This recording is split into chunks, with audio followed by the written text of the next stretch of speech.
first one would be to look around and say, well, what materials are close by? So is there anything on the site as a raw material that I can use, or is there anything close by, like a local stone or trees or whatever, and try and support local as much as possible, because you have less transport costs, less time frame, all the other things that go with it, and it's better for the environment. And if it's something close by that's renewable, so much the better. The second thing you've got to look at is, if there isn't anything close by, I have to basically bring everything in, is you've got to look at what they call an embodied energy content. So basically embodied energy, if you're going to have a look, you can look on any eco or green website or whatever, they will give you a graph or a matrix that looks like this, and it will have the materials on one side, and what it will have is the embodied energy calculations for each of those materials. And what it in effect means is how much energy has it taken to produce that article. So if you take a tree, how much energy has it taken to grow a tree, right? Then the next thing to look at is, so we've made timber, we've made aluminium, we've made steel, we've made carbon fiber, whatever. We've made all our materials, or we've grown them, or whatever. So we have basically a carbon content, energy content of how much it's taken to make each element.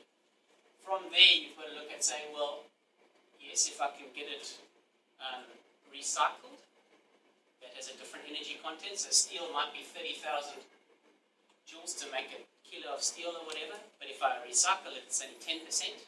So your next step is then to look at recycled aspect of it and see if you can get that material from somewhere else, pre-used or whatever. The next thing to look at is what they call cradle to cradle. And cradle to cradle is a cycle. Basically what you're saying is you take the raw material, you use it in the house has a lifespan, you demolish the material and it goes back to what it was almost before. So timber would become carbon, which would then go into the ground, which would then become a tree again. So that's cradle to cradle. And the idea behind that is to say, well, if my house had a 50-year lifespan, am I going to give the energy back, and is it going to cost zero to have built the house at the end of the day? So that you've got to look at as well, and see where that embodied energy will go. So you could recycle steel, you can recycle aluminium. Aluminium is really hard to make initially, it's massive amounts of electricity, but to recycle it is nothing. You can melt it really easily, you can make it into anything you like. Timber is obviously the winner. Doesn't matter what you do or how you try, you can't really beat a natural product. Something to think about though is if you're using a natural stone, it's not really recyclable. You'll reuse the stone again as a stone somewhere else, but stones, in terms of carbon content, you can't grow another stone. You've effectively mined the ground, you've left a big hole, the hole isn't going to be filled up, it's not going to come back. So it will have a deceptive figure here because it doesn't show a lot of energy content to make the thing. How much energy do we use to cut it out the ground, transport it to site, etc., etc., and then it's used and then it stops, and then we can reuse the stone. So there's actually zero, but of course we haven't reinstated what we've lost. So you've just got to think a little bit about those kind of things. Things like rammed earth, hay bales, cob, all the alternate construction methods are pretty much recyclable. You just grow the stuff again and off you go. So they have very, very good figures in this area here to use. And the next thing to look at, once you've managed to get through kind of where you're going with that, is how you implement the system on site. So when you get to site, construction or whatever it is, you've basically got to work out how you can optimize those materials. So you want to get them to site as easily as possible. You want to have working with them on site to have as little waste as possible. When you design, you try and design to the material size, to the material weight, to use that material as effectively as possible, and to maybe even use that material that could be reused again in its current form. It might be that you can just take it out and reapply it somewhere else or whatever. So you're looking there, you're looking at this section kind of in the construction phase using, how you're using it, and could you reuse it at a later stage or modify it or whatever as you go along. Linked to that, of course, like everything, is cost. People that do green buildings, although they want the green building, there is still a limit. There's always a budget. So whatever you do here, you might have the best will and intentions in the world. It doesn't mean that they can afford to do everything that you want to do. So you're going to have a balance some way to say, well, we can get it up to, let's say, 75% efficiency relatively easily. And then from there, it's going to get hard. We're going to have to go into other systems and things like that.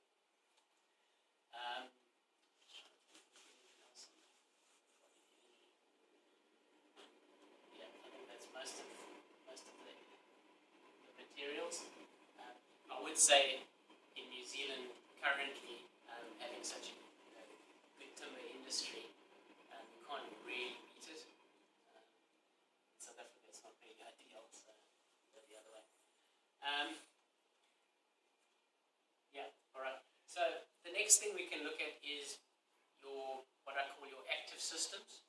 So once you've got all of this in place, you want to go to the next level, then you want to look at active systems. And generally active systems are kind of looking at your fixtures, your fittings, your power, your heating, your cooling, and those kind of things. So a list of things would be, we look at lighting, we look at fixtures, and these are really more kind of mechanical things that you can do linked to the system.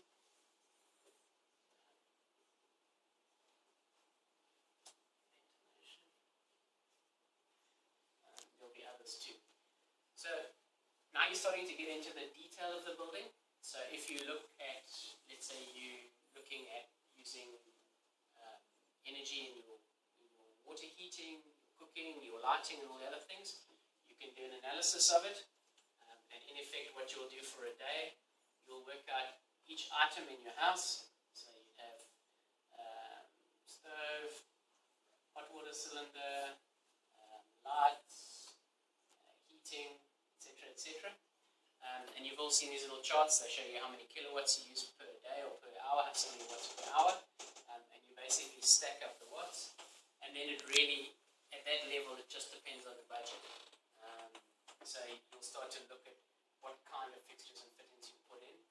And linked to that, once you've done that, you'll then start linking that to those kind of systems. So what will happen then is, once you've worked out your demand, so you'll say you need 2,800 watts per day or per hour per day or whatever it is.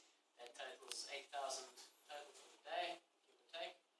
Now you'll start linking it back to what type of system you need. You can put it on the roof, with your panels or whatever you can do. There's roof tiles, and you can link it back to the PV. I do know here that they like you to link back into the grid. They don't like battery and cell systems. But then effectively, if you link back to the grid, you do credits and so on and so forth. Ventilation, hopefully one can do as much of it passively as possible. It's linked to heating and cooling. So it will be kind of linked to both of those because you can't do one without the other really. And there's numerous ways of heating and cooling. I think possibly to minimize the top-up is really where you want to go. So if you can't get the house to perform 100% and be 100% green, is to go through different options and try and identify the thing that will use the least energy to get to the point that you want to. And then you can put a jersey on, or you can go and buy a heater or whatever, but you've actually got to go through each system and try and balance the house as effectively as possible in terms of that cost, and decide what comfort range you want to be in. Where you can work quite well on this one, when you're doing mechanical and passive, is you can actually do a thermal study of a room. You've all seen it before. And basically what it does is when we're doing something like this, we will have a room index, like that. The room index will have times on it. And what you'll see is a little row with little numbers on it like this. And basically those numbers will have temperatures in them. So you'll have 6, you'll have 8, you'll have 14, 22, and whatever. And these will be the times of day.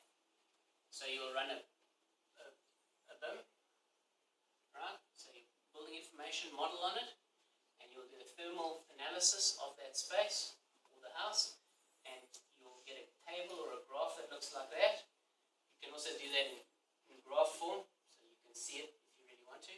But what it does is it gives you actual temperatures in the room. This is a specific time of day, and you can see how that's going to work. And you can do that in summer and winter, and that will give you an analysis of each comfort zone in each room, and you can then say, well, I need more sunlight in winter, or I need less, and you can use the thermal range there to detail up your design. So you can actually play with your design and amend this, maybe this is shorter or longer, or there's more of it, or whatever, and you can actually manipulate that so that this is effective in the house.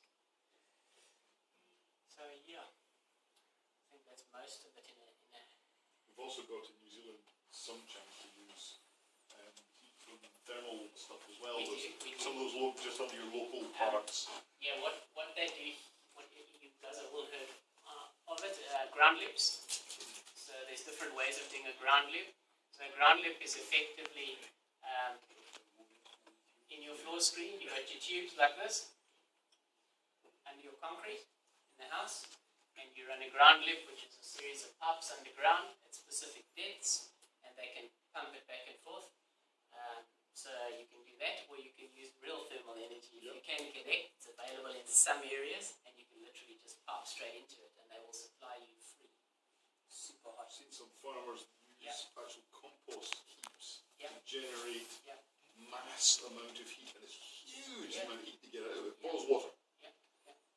So what they do, I don't know how much of it is done here, but what they did in South Africa was they did these massive ladders like this, with lots of rubbish in them, icky stuff, and they ran pipes through them at the bottom.